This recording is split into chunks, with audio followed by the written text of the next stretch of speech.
Welcome to a special video edition of Making Waves. This video episode is adapted from the June 14th, 2025 radio show, which is produced by New Adventures in Sound Art for WGXC Wavefarm.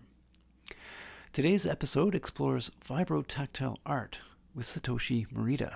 He's a sculptor and a sound artist based in Germany. He created a series of vibrotactile artworks in the mid to late aughts. Vibrotactile artworks would be still centered in sound, but the medium for sound bypasses the ear and transmits to listeners directly through their bodies. I experienced his artworks Sonic Helmet and Sonic Suit when he came to Toronto back in 2013 for the Sound Travels Festival and the Toronto International Electroacoustic Symposium. I was struck by the immersive quality of the experience that was not entirely visual or even purely auditory. It was something that happened within you, and that many persons who happen to be witnessing your experience would not be able to really understand it until they experienced it themselves. In this video episode, Satoshi Morita talks about his experiences creating and presenting his vibrotactile artworks, as well as his recent work sculpting organ pipes out of wood. In his piece, Primal Response, he explores the vibrating resonance of walls, ceilings, and other building surfaces, in a sense extending the vibrotactile medium to an architectural scale. Through the show, we'll interweave the sound pieces that played inside Morita's sculptures. This, of course, won't entirely represent the vibrotactile listening experience. We'll leave that to your imagination and creativity. So for you, you saw it as a sculpture that made sound, or did you see it as the experience of sound through your body as being the primary? Yes, the sculptural aspect is just the one aspect, but the main theme is just to experience sound both through auditory and the tactile perception. And how did you come about that? How did you discover that as an experience, and how did that become a central part of your work at that time? So I was so thinking back today how I actually came to this concept, because it has kind of a long story for me with my personal history. That when I was a child, I got a cassette recorder from my father. Then I was just playing with recording sound around me and then listen to it. And then when was it, like high school student, I think, I started to record sound using two microphones attached on my feet. So that I was walking around and I was recording sound from the kind of listening perspective of my feet.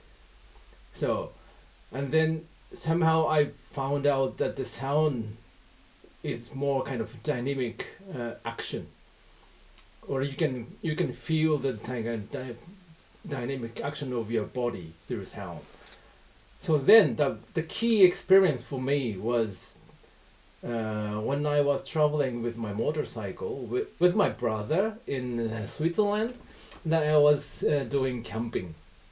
And then we put up the tent, and then when we were lying in our sleeping bag at the night, and then suddenly it started to rain. So then I've heard the sound, the raindrops on the surface of the tent. I was just listening to the sound, but I felt the drops, as if the surface of the tent was my second skin. So that was really like the feeling of touch through the sound. So is that by touching the tent? No, only by listening.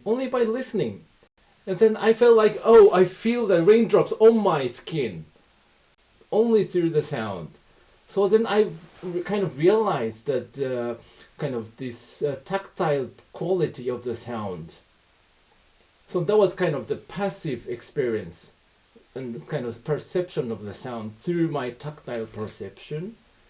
And then in 2008, I made a so-called sound capsule which enabled us to experience the sound through auditory and tactile perception. So that came together in the sound capsule. So that, in a sense, was recreating that experience of being in the tent was the sound capsule. Kind of the key experience for this. Was that like, to me, when I haven't experienced that in person, but I've seen photographs of it, I'm afraid that would be very claustrophobic.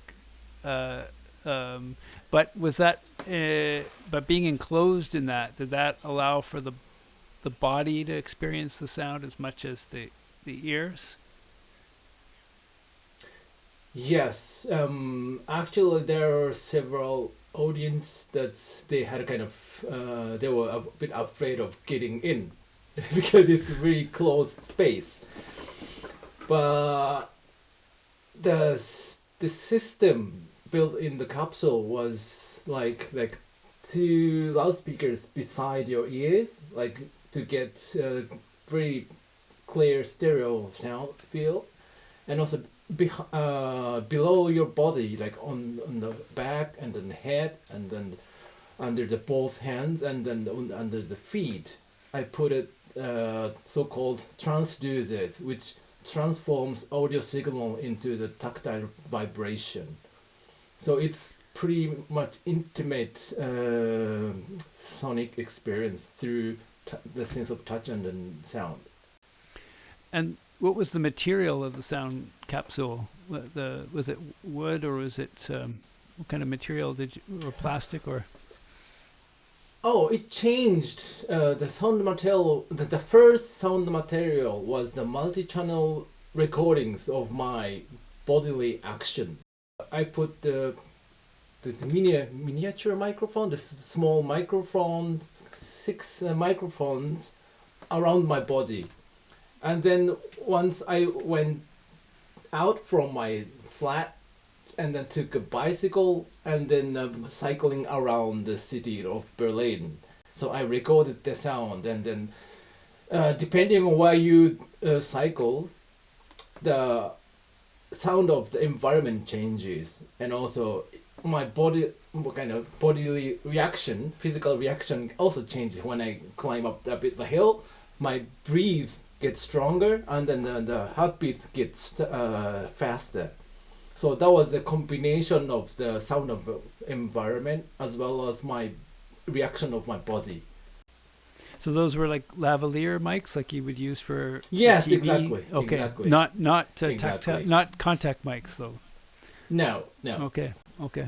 And wouldn't there be a lot of what we'd call handling noise, or lots of interference noise of your clothing and body, or wouldn't that happen a lot in the recordings?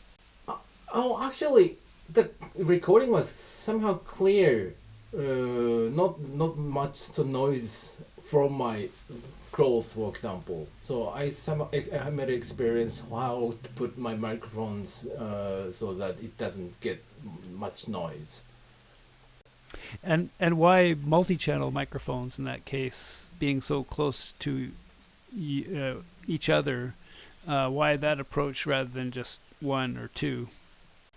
Oh, because again, go back to the kind of listening perspective. Because I wanted to have multiple listening perspectives, like 2 hands and then just below your mouth to breathe, record the breath, and also around the chest and also to the feet, so that I got the 6 different listening perspectives. So then I mixed it for the stereo channel, where I want to put emphasis from these channels, and also each transducer under your feet or under your hands has got get the kind of vibratactile signals from the multi-channel recordings. So it gave you the option to what part of your perspective to give to the vibro speakers and what part to give to the regular speakers then. Exactly. Yeah. And what did you find yourself, what perspective of the microphone worked better for the vibro speaker? Oh, well, my heartbeat was very intense. The poof, poof, poof. And also these frequencies of the heartbeat was kind of effective to give the signal to vibrotactile transducers. It's interesting that you're taking this exterior experience of riding your bike through Berlin and then putting it inside this capsule that so people are hearing Berlin through your body. Was that right? Was that the intention, or was that just a byproduct of what happened? Or I mean, maybe you can talk about that aspect of the exterior world brought into this interior perspective. Right. When I think about sound, you have got the different spaces, like environment, this outside of your body, and also the sound inside of your body, and also then they both build up our imaginary space in your head, for example. So then I wanted to kind of create in the capsule kind of fantasy space using the environmental sound in Berlin, also the inside of the body sound of my own. Right. And so could you hear much of the external sounds of the cityscape when you were inside the capsule? Yes, that was kind of the storytelling about the where I was riding bicycle, and also this giving a situation. And at the end, I was riding the kind of hill uphill, and then the focus get more into my body. So it ends with beating my heart faster and faster, and then breathe my more like rough and rough. That was kind of the ending of the whole story.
When the listener went inside the capsule, were they expected to stay there for a certain length of time for this to unfold, or was it more of a loop that played continuously?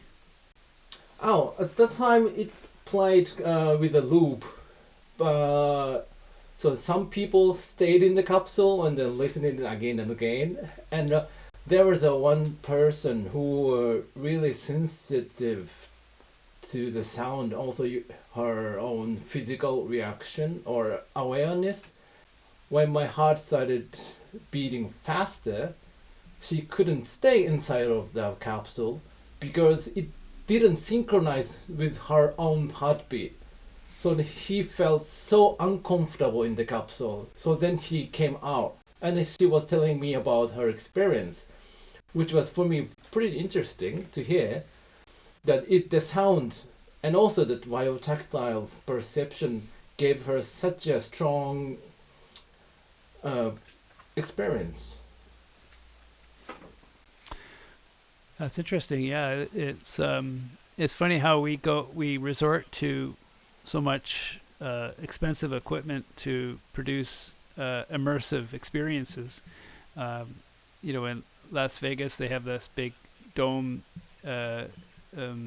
venue now for surround visuals and stuff. But it's interesting how something with no visuals, just an enclosed space, how it can create a very intensive experience. Right. And because it's for one person, that was also my idea, that it's not for open space for everybody in the space, but on to the one person. It's kind of dialogue with my work and my idea to the person who are lying in the capsule. How many times does the piece get shown? And is it still circulating now, or not yet? Not anymore. Not anymore. It's here, and then it started in Linz in Austria, and then came to Zagreb, and Croatia, and also the Malaysian, and also in the States, in Texas, several cities around the world. Mm-hmm. Mm-hmm. Okay. And were there cultural differences in the response from North America to Europe to Malaysia? Oh, I cannot tell because I wasn't there with my capsule, so that I didn't get much feedback. So, but I was in Croatia and then in Linz, and then in Croatia in the Zagreb. The feedback was pretty impressive, that some people came again and again to experience the capsule, which often didn't happen. Once you experience it, that was it. But in Zagreb, people came the next day and then say, "Hello, hey, I'm here again to experience the capsule." So the people in Zagreb were so open and very interested. So that was for me kind of the very refreshing experience. Mm-hmm. And after that, you went on to make other pieces with Vibrotactile. I remember the one that you brought to Toronto, which was like a kind of jacket that you wore. Yeah, right. That you kind of put yourself in. And exactly. So what was the inspiration behind that piece? And the inspiration of this piece, called the Sonic Suit, was that also the kind of experience. Auditory material will be played from the shoulder, so you hear the sound from the shoulder, which also through the transducers. For instance, when someone talks to you just beside your ears and whisper something, you feel like, oh, don't do it. So that was kind of the inspiration to create this Sonic Suit. And then also the feel of the touch on your back. And then I wanted to combine this kind of very intimate experience through the sound. But in this case, the person experiencing it is a bit on display. They're right there in front of everyone else experiencing it, whereas the capsule, they're hidden from the public. I was wondering if that created any kind of tension or issues for people being on display. I think my feeling was that when they were wearing this Sonic Suit, they were concentrating, experiencing it. So they didn't really care that people are watching and then they were pretty much into them. I guess they become a conduit for the people that are not wearing it to understand what's going on through their description and feedback. Right. You know, like, oh, I hear it in my neck, or I hear it here, or you know. Yeah. But before you experience it and just watching it, people never can imagine what he or she's doing and experiencing. So this is the thing that if you're, you can only experience this piece by wearing it. You cannot broadcast the experience. You can tell the experience, but you cannot get the experience. Although I remember I could hear it in the room when other people were experiencing it, but it wasn't the same experience. It was just a trace of it, I guess. But and I guess with vibrotactile speakers is they do transmit in the air to some Right, degree. a little bit. Yes, yeah. a little bit. But it's really about the physical contact that's important. Yes, exactly. Are there ways that you sculpt the pieces so that the vibrotactile experience is the most intensified? Like, so that it's like is there a place where the speaker goes and the way it bonds with the material and the way the public or the listener bonds with the sculpture, like that, to make that connection between the speaker and the listener's body? What are some of the technical challenges that you have to do to make that happen as a sculptor? All right. The shape of my sonic objects are pretty much like sculptural work. Like I always start to draw first, and then I get the shape, rough shape what I want to have, like a helmet or like a suit, like what you wear behind you, and then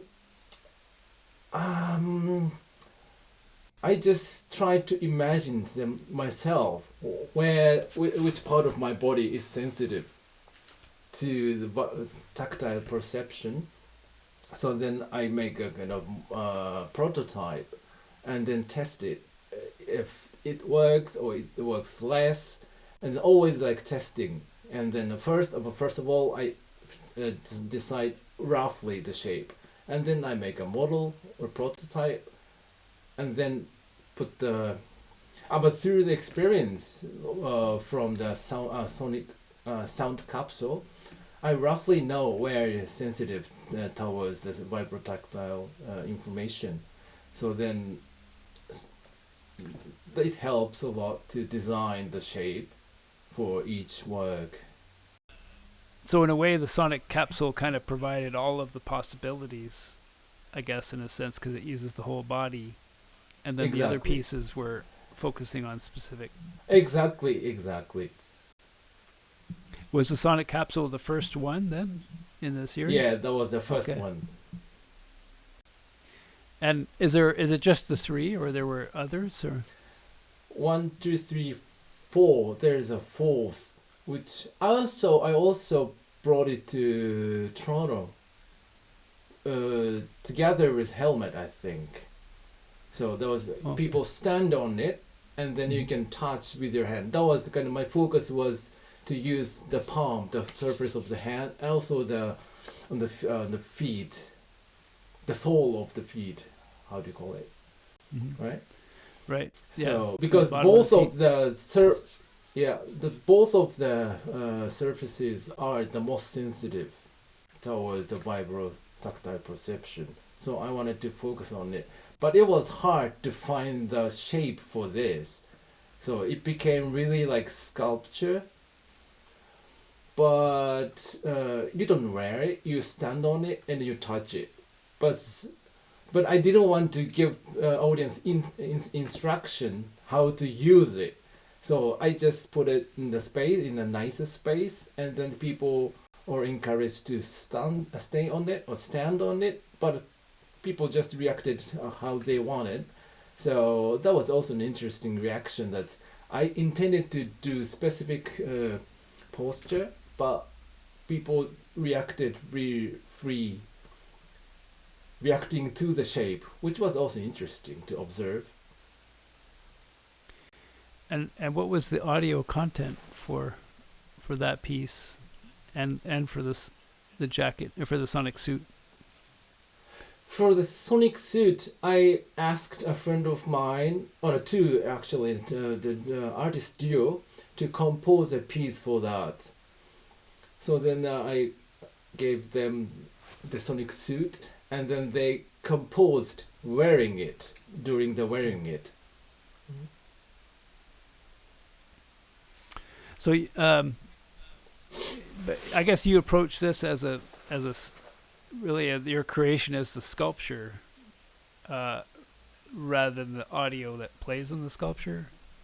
That you're fine with other people making that content for you. As well, because as you said right now, I feel I'm a sculptor, more like sculptor, but interested or working with sound. But I'm not really a composer. I can do my own composition, but I'm also interested how the other sound artists or musicians could create a content for this experience. Right.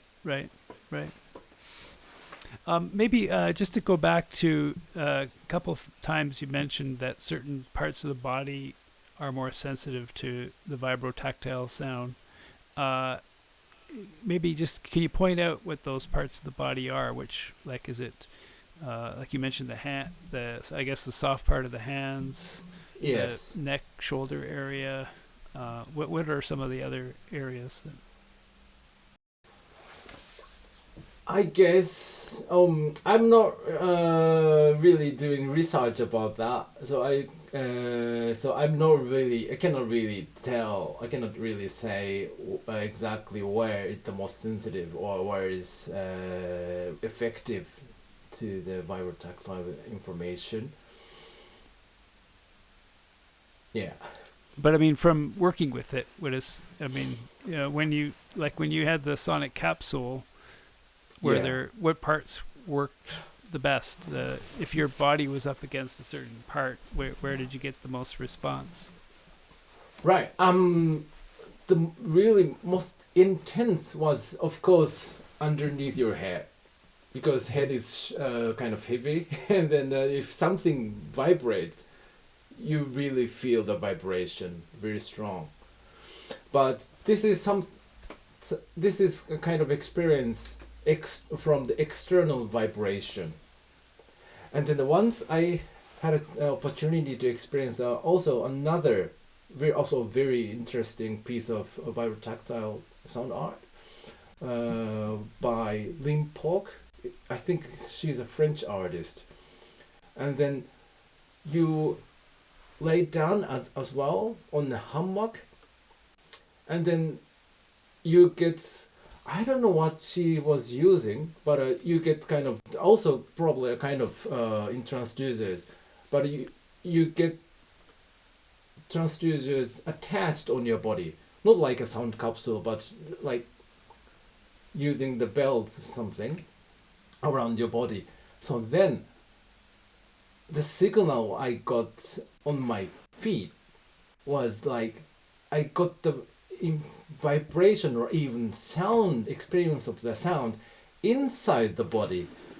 So that was really internal vibrotactile perception, not like external like my work. So I think there are still more possibility to use vibrotactile information to explore how we react to the information through vibration in and then outside of your body, I think. And I know recently you've been working with organ pipes and designing organ pipes to produce sound. Is that informed in any way by your experience with vibrotactile sound? Not directly. I was by chance impressed how the very low sound of organ can affect your body. You feel really the vibration through the air, and also whole church can vibrate through a very low sound.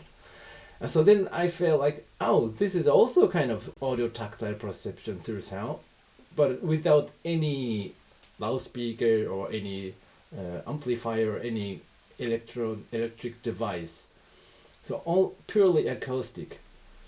So then that was kind of the first impression of or this was my first experience with organ pipes.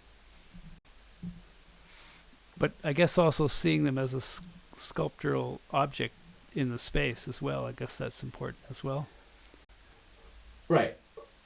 So but normally you see the organs, the in front of the organ with the metal pipes, silver metal pipes, and this is a typical image of the organs. But I work with wooden pipes because wood has got more possibility to shape how I want. What you want visually or what you want orally? Oh, both. This is the interesting part of the designing organ pipes, because the shape has got impact how it sounds directly. How you shape the pipe changes the sound. So you design sound and the shape at the same time.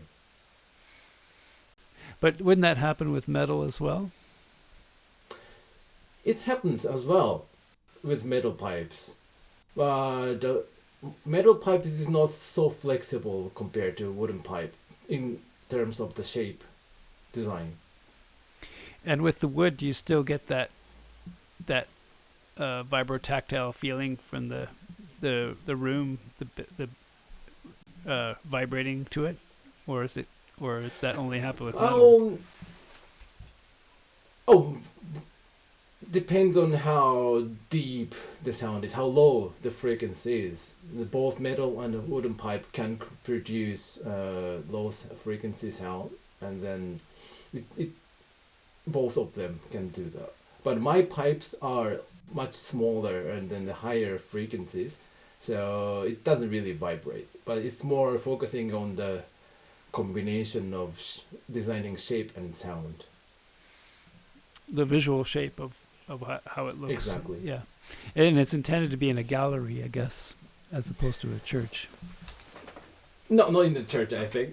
But there are several churches in Germany that's Kulturkirche is called, so that they organize exhibitions and concerts for the public. So maybe I might have chance to exhibit my pipes and also with sound, how it comes out. And I understand that with this piece, which is the primal response, is that there's also a controller that the public uses. Right. So the public is the composer. Is that right? Exactly. Yeah, exactly. I gave opportunity to play my pipe sounds by the audience. And so what kind of compositional choices do you make by facilitating that? Is it by the pitch of the pipes, or? So for example, I have got this controller for 8 pipes, so 8 different notes, pitches, and also you can change the volume or like intensity of the wind, so-called wind pressure, how much wind goes into the pipe. So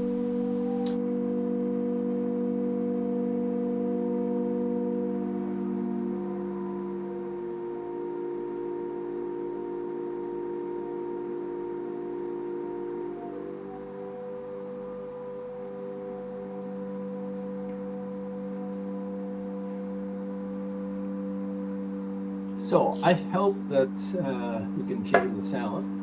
So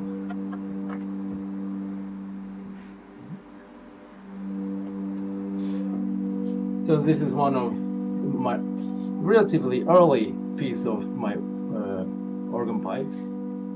and then you can change the intensity of the wind, and the tone changes.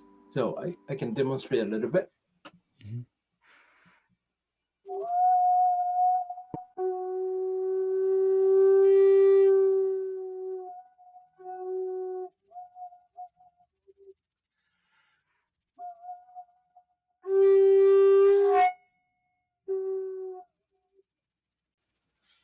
Mhm. This is one example that from one pipe you have got now roughly 3 different sounds depending on this how do you call it, harmonic series, right? Mhm. So Mhm. if I put the very low wind and a bit more,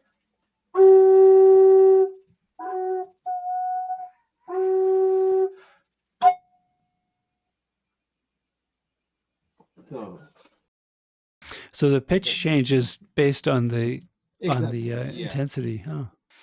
And that's how organ yeah, pipes and work, I guess. but normally one pipe get only one pitch.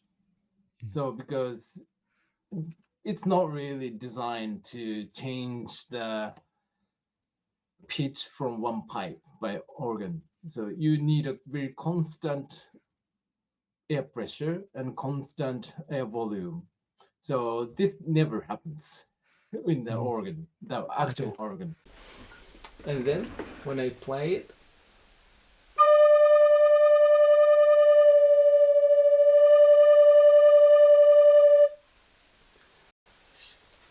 it's slightly, it's not tuned perfectly because it's not tuned. It has got a slight difference in the pitch. So it's called in German the Schwebung. So it flutters. So yeah. So it's also kind of one acoustic phenomenon that I really like from the organ, that sound is not really constant and stable, but it changes a little bit. It's kind of sound effect, but it's 100% acoustic. And then how do you get the wind into it? Because you're not there playing them like you are now. Right. It's in a gallery, and the audience is using the controller. So how does it go from the controller to the pipe?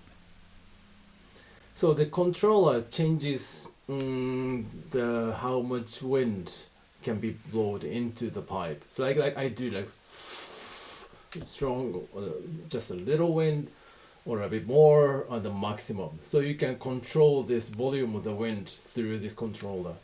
So how does the wind get in there?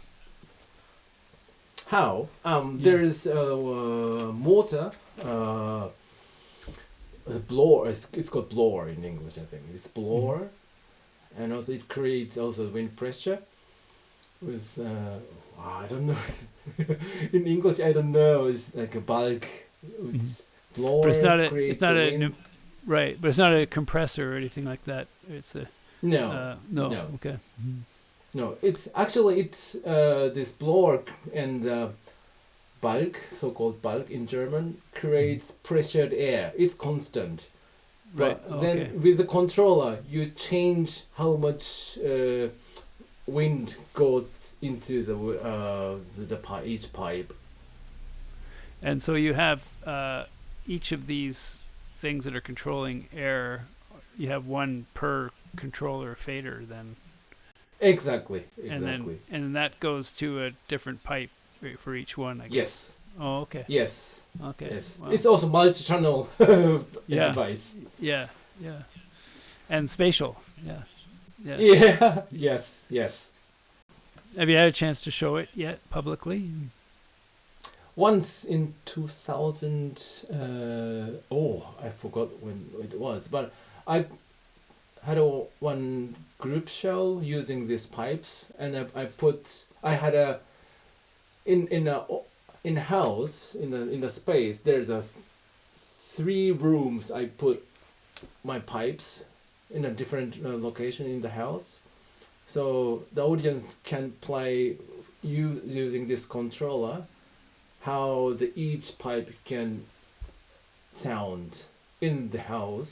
Oh, okay. So different pipes have it's, different spaces. Exactly. So Okay. the person who are controlling this sound cannot hear everything, but the Okay. whole house can be kind of the And the sounding audience- space. The audience circulates. They're not in one place. Yes. Okay. And also you can leave the control setting, and then you can also walk around. So you yeah, can, great. You can put it in a position and then. Yeah. yes, exactly. Wow, that's interesting. Wow. Well, I hope we get to do that one day. The Yeah, I hope Here. so. I hope so. And then we have got more and more pipes. Then yeah. I'm designing and creating these wooden pipes, and then recently I made also 2 of those, which has got the interesting effect. What kind of sound from one pipe? So depending on really the harmonic series, which harmonic can be emphasized through your how you blow into it, and then now I can show you then in a nicer space one day. Yeah. It's but these are all pipes that are this big rather than the enormous size that organ pipes can be. Oh, not guess. that big, but the biggest pipe must have got 1.50 m or something, which I made. Okay. So it's not About 3 only feet this in- that yeah. it's not only the small pipe, but because I want to have also kind of lower sound. Yeah. But they're like flutes, eh? Yeah, they sound like flutes, like bamboo flutes almost. Right. Or shakuhachis almost. Then I need a bit more noise. Yeah. But I try to design different kind of timber from depending on the shape. So it's more like in a pipe organ you have got principal sound group and also the so-called Streicher. It's like strings, like cello or violin through the pipe. So it's kind of amazing thing that these organ builders have been trying to create such a diverse sound. So I'm also trying this to create diverse sounds by designing the shape. This was a special video edition of Making Waves. It originally aired on WGXC on June 14th, 2025. For more information on the work of Satoshi Morita, visit sonicSpacelabs.com. And for more episodes of Making Waves, go to wavefarm.org or nasa.ca.